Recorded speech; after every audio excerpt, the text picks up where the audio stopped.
J Factor New Jersey Firearms Owner Syndicate 2. I got a private text chain going on, and the discussion is NICS delays, and NICS delays being low-hanging fruit, NICS delays being unconstitutional. And I could text this to the group, or I can just have a quasi-conference call here in a video. But let me explain the problem with NICS. And I'm not saying that the NICS delays aren't a problem, but that is a subsidiary interest. If you read Bruen bases its decision on the 43 other shell issue states. And Bruen calls New Jersey, along with New York, an outlier. And so you have to understand what that means when it comes to NICS, okay? So if you go to Bruen on page 2138 and you go to note number 9, you'll see that Bruen explains that the 43 other shell issue states have some kind of background check in process, only to determine if the applicant bearing arms in their state is a, quote, law-abiding responsible citizen, end quote. Now, that law-abiding responsible citizen comes from Heller at page 2821, okay? And that's in the same paragraph with case-by-case determinations that was so critical in the Cheeseman case. And it's still critical today. And the fact that that is in that 2821 page right before the Heller decision is important, okay? And so, remember, Bruen is nothing more than the application of the Heller methodology. And so, if you go to page 2822 in Heller, it says, if Dick Anthony Heller is not disqualified from his Second Amendment rights, the district must allow him to register his handgun. That's our 2C58-3A, and issue him a permit to carry it in the home. Now, the in the home thing is really important to understand because DC didn't have a permit to carry in the home. So the permit that the Supreme Court in Heller told DC to issue to Heller was the 4504, 4506 permit to carry it anywhere in the district. So Heller was telling DC to issue Heller basically our 2C58-4 permit. And there's a reason for that, and the reason for that is because DC didn't have the 2C39-6 exemption that we have in New Jersey. So in New Jersey, remember, we couldn't get a carry permit from December of 1968 up until basically Bruen. But we had an exemption in 2C39-6 that allowed you to carry a handgun on property owned by you, your business if you owned it, and there was a couple other exclusions, your land. But you were allowed to carry in your own home. DC didn't have that exclusion, and so the Supreme Court made them issue him a permit to carry it. But that permit to carry it, and if you read Heller at the very beginning, it explains there's 3 complaints in Heller: trigger lock, carry permit, registration. And then Breyer's dissent at 2851 explains that the carry permit was a permit to carry it anywhere in the district. Okay, that's really, really important.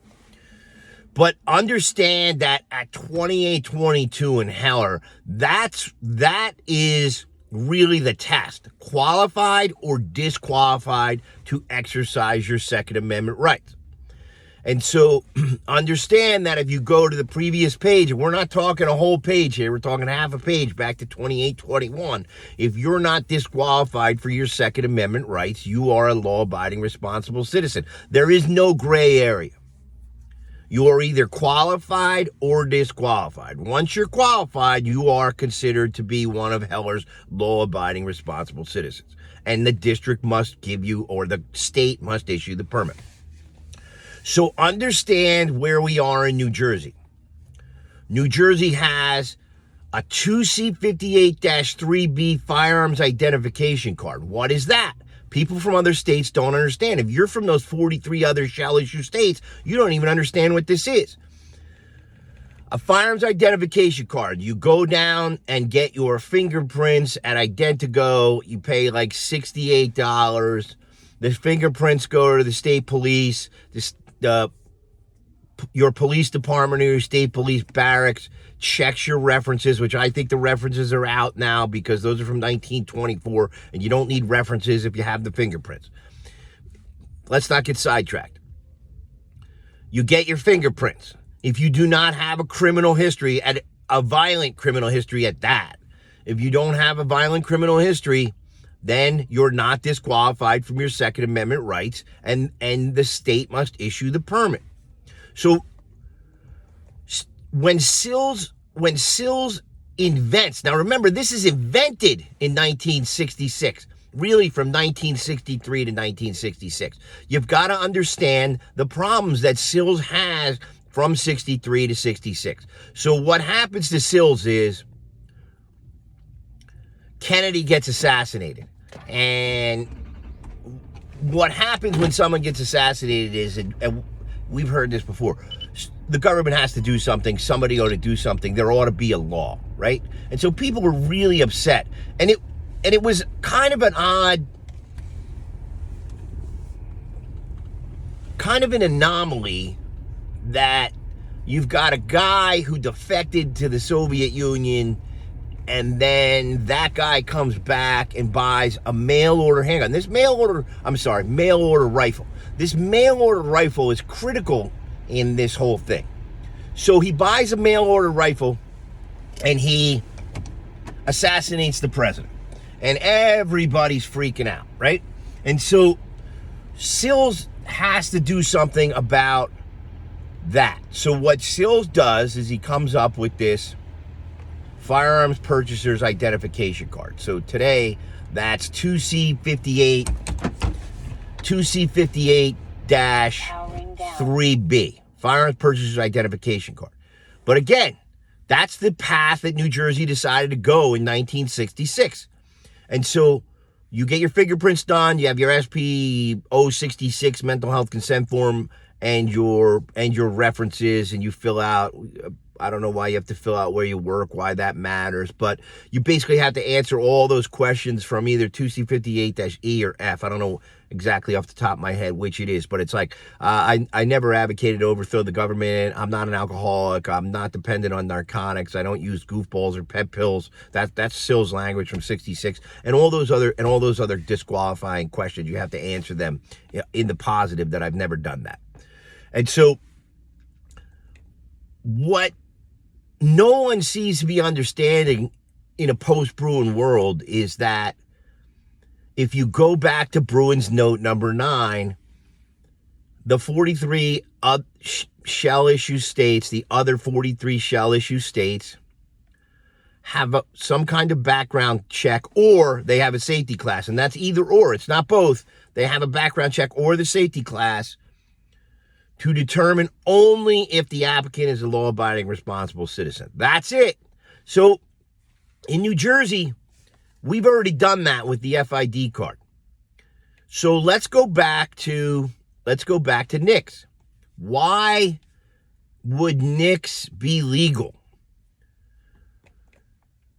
It's not legal at all in New Jersey. It might be legal in another state that doesn't have an FID card because they don't have a way to do that background check. But in New Jersey, we have way more than NICS. We have fingerprints. And then once you get fingerprinted, you get assigned an SBI number, State Bureau of Identification. And once you have the SBI number, if you're arrested, they flag you. And then they take away your guns. And then you don't have the FID card anymore. That's how the system was designed to work. What New Jersey wants to do is have that system in place and then have NICS on the back end and then whack you for $16 every time you do a transaction. It's not about the background check. The state already knows they have the background check with the FID card. They don't need NICS to determine whether or not you're a law-abiding responsible citizen, because if you commit a crime, your SBI number gets flagged and you lose your FID card. So in New Jersey, it's not about the delays. The delays suck. I don't disagree. And the delays are unconstitutional. I don't disagree, but they're a subsidiary interest. It's not the delays that makes them unconstitutional. What makes them unconstitutional is that New Jersey already has the FID card with the SBI number. You've already paid for the fingerprints. You don't need to keep paying every time you do a transaction because they're running the SBI number. Okay, so that takes us to the 2C58-3A permit to purchase a handgun. Why does Sills need that in 1966? Remember, in 1966, there is no 1968 gun control law. So you could cross state lines and buy a handgun. You can buy a handgun mail order. Now, New Jersey has some kind of permitting system for handguns in place, and I don't think it's a pre-purchase permit. It's you have to fill out a form after you buy the handgun that you bought a handgun. No one does it. Sills has to find a way to stop these handguns coming in from mail order and coming in from other states. The state police, now listen, this is very important because I can't do a video on every single thing. This story has already been written in the CNJFO amicus brief in the Cheeseman case. So with the Vern Bunn story, all of this information and all of the citations where the information came from is in the CNJFO amicus brief in the Cheeseman case. So if you go to Cheeseman 19-27 and click it, the Supreme Court site for Cheeseman will come up, and you scroll down to the CNJFO amicus brief. This is all in there. So this isn't new information. Sills is having trouble with these illegal handguns. There's a guy, his name is Hector Gomez. Hector Gomez is going to Maryland and buying 15 to 18 handguns at a clip and taking them back to Newark and selling them on the street.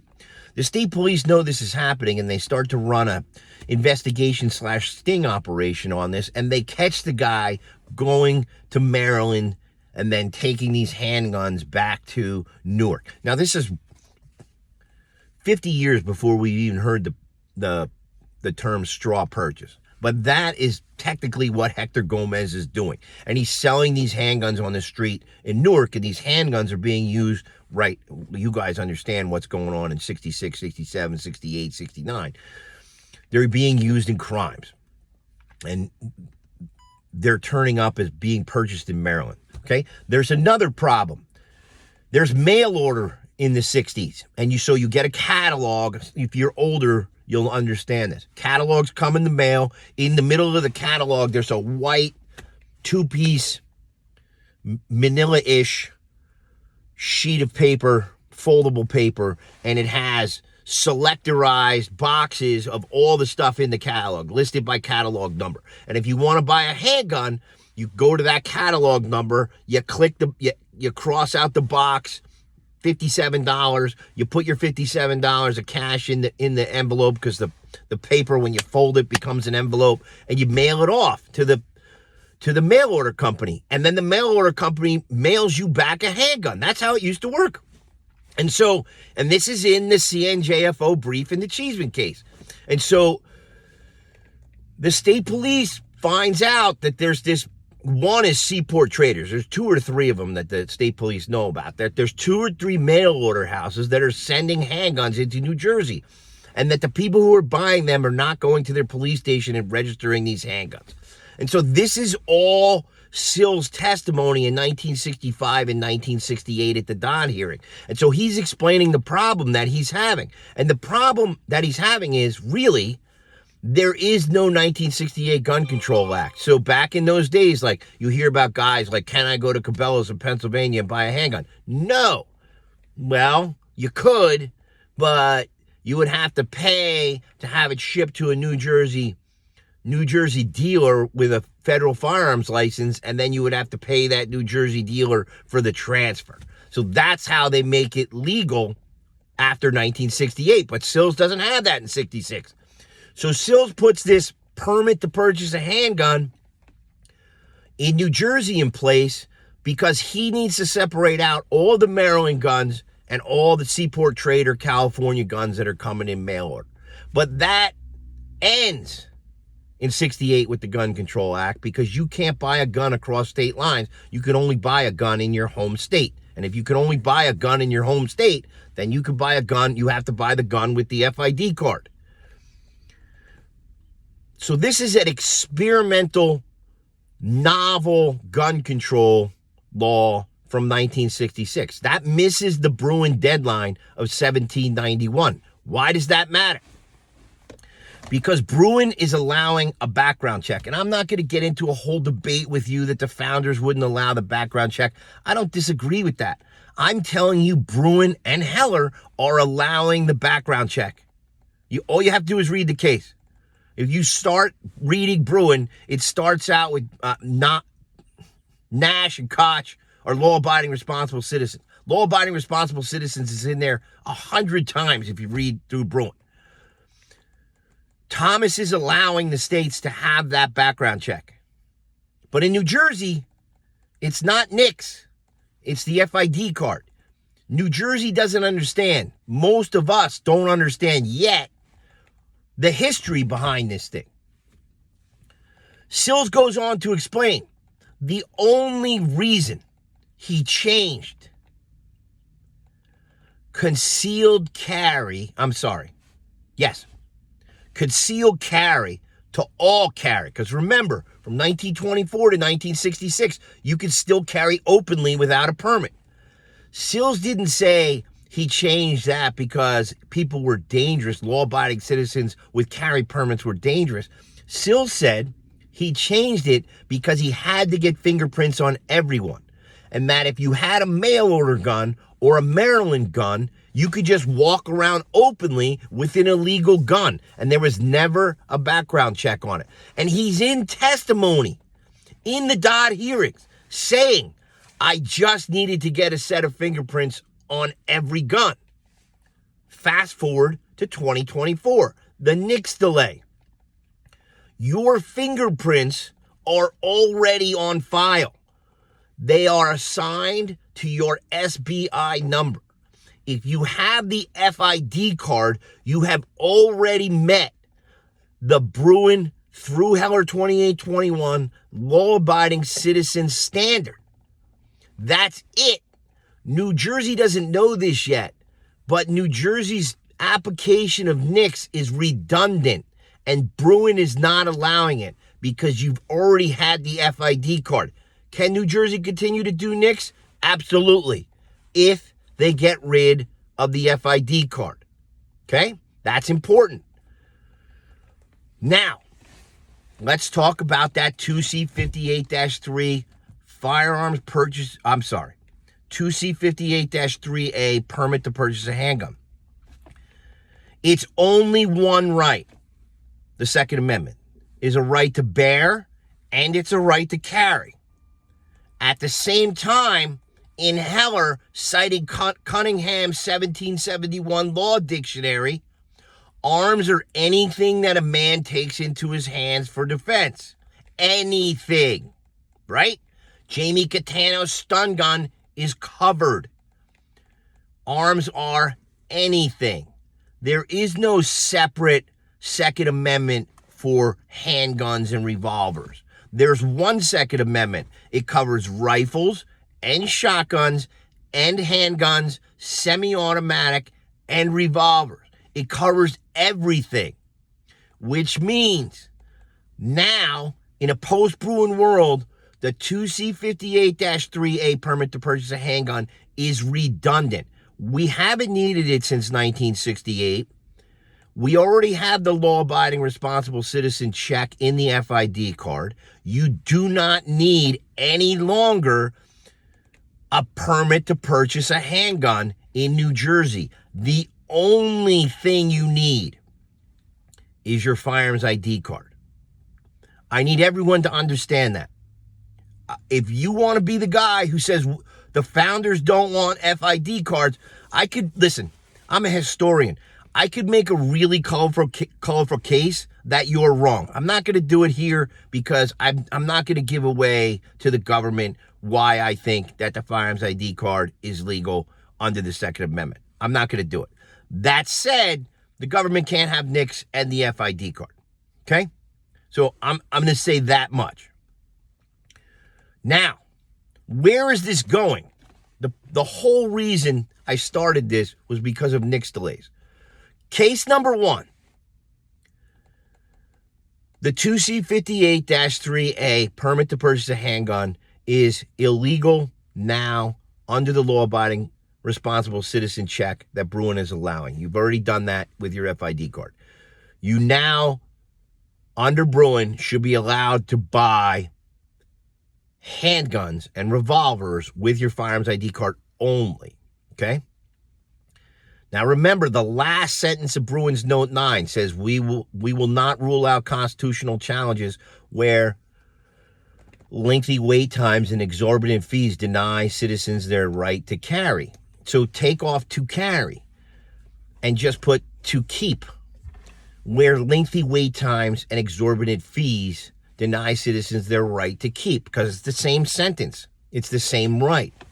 And so Bruen is not allowing that ridiculous SBI 212A check. So it's $20 plus $3. It's online when you do FARs every time you apply for a permit to purchase a handgun. And the state police can say, well, you're allowed to get up to 4. That's a crock, right? Because you can only buy one gun a month and they're going to time out and it's a big pain in the ass. It's a joke. You're paying $23 for each additional handgun that you buy. And you could do the math and say, well, it's only half of that because you could definitely get 2 in that time period. I'm not going to get into the semantics of the timeline. It's $23 for all practical purposes for most of us. So you're paying $23 in the front end for an SBI 212A check, which is basically the exact same check as NICS. But you already have the SBI number on your firearms ID card. So basically what they're doing is they're just checking you again to bang you for $23. Now, why is this important? Well, the SBI fee doesn't enter, the SBI 212A fee, the whole non-criminal history background checks don't really show up until, in the statute, until 1985. They don't show up in the code until 1991. Well, that's 200 years after 1791. So we know those are out, right? We also know you've already paid to have your fingerprints done. You've already paid for your firearms identification card. It's a redundant fee, an exorbitant fee. It's out. The SBI 212A on every handgun is out. The founders would have never tolerated that. Now let's go to NICS. It's another $16. $16 for what? To run the exact same investigation that they ran in the SBI 212A and the exact same investigation that they ran when they ran your fingerprints to give you the SBI number on your firearms identification card. So NICS and the SBI 212A fee aren't out because there's a delay. There is a delay, but that's not the reason that they're unconstitutional. It's part of the reason, but the bigger reason is they're redundant. It's an exorbitant fee. You've already paid the $68 for the fingerprints. The state has your fingerprints on file. They've attached an SBI number to it. If you're arrested, if you commit a violent crime, they can pull your FID card. Understand that? Okay, where's it going? You're like, Jay, what you're telling me is we can get rid of 2C58-3A permit to purchase a handgun. We can get rid of SBI 212A $23 fee for the electronic non-criminal history background check. Yes, we can get rid of both of those. And you're saying that if we have the FID card, they can't have a NICS or a NICS fee. Yes, I'm saying that. It's an exorbitant fee and it's a lengthy wait time. both of those reasons, Nix is out because we already have the background check that Bruin's allowing in note number 9. The bigger point is, after you win the first case, the FID card is your law-abiding responsible citizen card. You do not need a permit to purchase a handgun. The FID card works to purchase rifles and shotguns and handguns. But it's one right, not two. If you've already been vetted as a law-abiding responsible citizen, you do not need a 2C58-4 permit. Remember, that's leftover law from 1924. Sills incorporated that in. Sills didn't really know exactly how this thing was going to work in 1966 and didn't understand that the FID card, aka the law-abiding responsible citizen card, is also your right to bear arms card because it's one right. So it becomes your carry permit. There is no separate carry permit. The FID card is your purchase permit, and the FID card is your carry permit. That's where this thing is going. It's going to take 2 cases. I know right now that some people I'm talking to want to run the first case. It's low-hanging fruit. This is J Factor, New Jersey Firearms Owner Syndicate 2. I hope this helped explain where this thing is going, why the NICS delays are illegal, why the SBI 212A is illegal, and why the 2C58-3 permit to purchase a handgun is illegal. Thank you.